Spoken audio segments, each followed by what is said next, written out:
What detectives understand about human behavior is not what most people think. It's not about spotting one strange detail. It's about seeing the bigger picture. Most of us believe understanding people is about reading faces, watching expressions, or catching a nervous glance.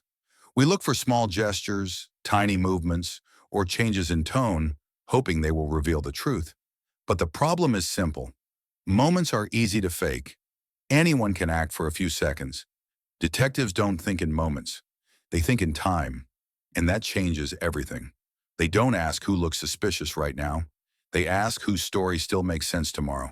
Because real behavior is not a performance. It is something people repeat without thinking. A single scene can lie.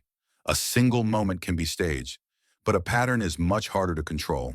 This is why Sherlock Holmes says he never guesses. And why Poirot talks more about psychology than clues.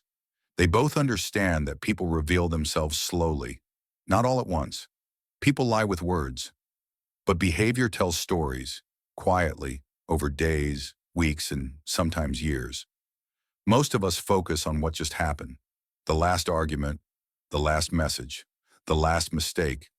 But detectives focus on what keeps happening again and again in almost the same way. A single contradiction means very little. Everyone forgets. Everyone makes mistakes. But many small contradictions, repeated over time, start to form a shape you cannot ignore. Imagine two people telling the same story about the same event. One sounds calm and confident. The other seems nervous and unsure.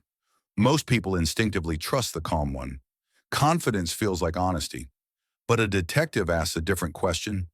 Who had time to prepare this story? And who is speaking as they remember, instead of speaking from a script? This is why routines matter so much in understanding human behavior. Routines show what is normal. They show what a person does when no one is watching closely, and they make it very obvious when something breaks that pattern. Sometimes the most important clue is not what happens, it's what does not happen. A call that never comes, a reply that is never sent, a visit that never happens. To most people, these feel like nothing, just empty space, just coincidence. But to a detective, absence is often louder than presence, because behavior is not just what people do. It's also what they carefully avoid doing. A door someone never opens can tell you more than 10 doors they walk through.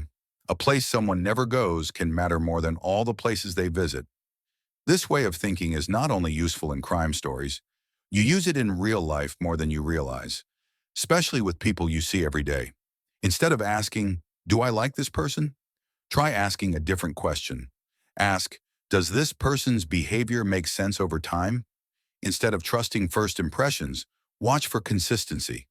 Instead of reacting to emotional moments, look for repeated patterns. Understanding people is not about being clever or quick. It is about being patient and being willing to wait for the pattern to appear. And it is about being careful with your conclusions, even when they feel obvious. Good detectives are not fast.